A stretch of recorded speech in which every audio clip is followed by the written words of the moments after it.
Asalaamu calaykum waraxmatullah. Markaad u jeesato koonfur galbeed ee qaaradda Yurub, waxaad arkaysaa waddan ku yaalo jasiiradda Iberia ee lagu magacaabo Portugal ama Jamhuuriyadda Portugal. Portugal waxay leedahay taariikh iyo waxyaabo badan oo ku xiiso gelinayo. Sidoo kale, waxay leedahay dhaqamo la yaab leh. Waxaan kuu soo gudbinayaa 10 ka mid ah kuwa ugu xiisaha badan ee ku saabsan Portugal.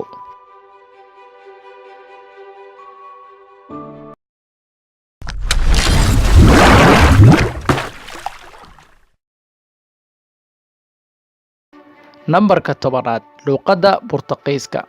Luqadda Boortaqiiska waa luqadda afraad ee dadka ugu badan ay ku hadlaan marka laga yimaado Carabiga, Ingiriiska iyo Isbaanishka. In ka badan 220 milyan oo qof ayaa ku hadasha luqadda Boortaqiiska, waxayna luqadda rasmiga ee lagu hadlo u tahay wadamada kale ah Brazil, Mozambique, Angola, Equatorial Guinea iyo Macau. Nambarka 9aad, 1 November 1755 magaalada Lisbon waxaa ku dhuftay dhulgariirkii ugu xumaa ee ka dhaca qaaradda Yurub. Wuxuuna ahaa 8.5 ilaa 9 Richter. Waxaa ku dhintay dhulgariirkaas 275,000 oo qof. 85% dhismaha magaalada Lisbonna wuu burburiyey. Nambarka 8aad, dad caan ah oo u dhashay waddanka Portugal. Fernando Magalhães, Vasco da Gama. Sidoo kale, dad dhanka isboortiska caanka ayaa u dhashay waddanka Portugal sida Cristiano Ronaldo, Luis Figo iyo macalinka Jose Mourinho.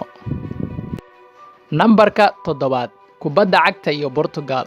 Wadamada qaar kubadda cagtu waxay u tahay madadaalo, halka wadamada qaar sida Portugal ay u tahay qadiyad qaran. Portugal waxaa horyaalkii ugu horreeyay lagu qabtay 1934 ilaa iyo maantana waxa uu yahay waxyaabaha ugu xiisaha badan ay dadka waddankaas ku nool xiiseeyaan. Qaran ahaan, qaranka Portugal waxay tartankii ugu horreeyay ka qayb qaateen 1921. 2016 waxay markii ugu horreysay hanteen koobka UEFA European Championship ama Euro 2016 waxayna finalka ka qaadeen dalka France. Nambarka 6aad, Portugal iyo England waxay leeyihiin xiriirka diblomaasiya ugu dhirirka badan caalamka, waxayna heshiiskii ugu horreeyay wada saxiixdeen 1373 ilaa ay haddana waa uu jiraa heshiiskaas.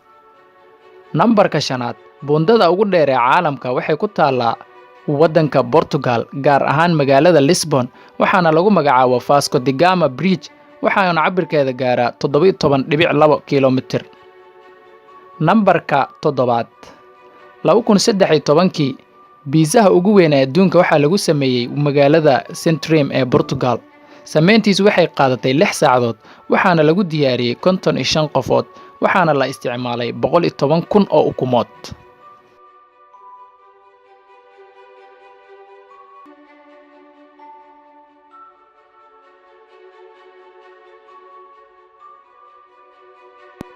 Nambarka 3aad, marka aad joogtid Portugal waxaad tahay mid ka fog cabsi iyo amni daro. Hay'adda nabadgelyada ee caalamka ee loo soo gaabiyo GBI Global Peace Index ayaa ku sheegtay Portugal waddanka 5aad ee ugu nabadgelyada badan caalamka oo dhan. Nambarka 2aad, Portugal waa waddankii ugu horreeyay caalamka ka dhiga shuruud sharci ah faraha kaarka aqoonsiga.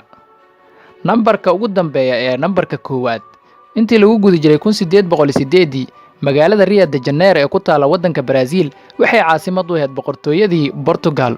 Markii uu Napoleon Bonaparte ku fashilmay inuu la wareego Lisbon, waxa uu u soo dhaqaaqay Brazil. 13 sano ayayna Rio de Janeiro caasimad u ahayd boqortooyadii Portugal. Fadlan haddii aad ku cusub tahay channelka Ogaalo, subscribe, like, share garay asxaabtaada la wadaag muuqaalkan. Sidoo kale commentiga noogu reeb mowduuca aad jeclaan lahayd mas waddanka aad jeclaan lahayd mowduuca xiga inaan ku soo qaadano. Wassalaamu calaykum waraxmatullaahi wabarakaatuh.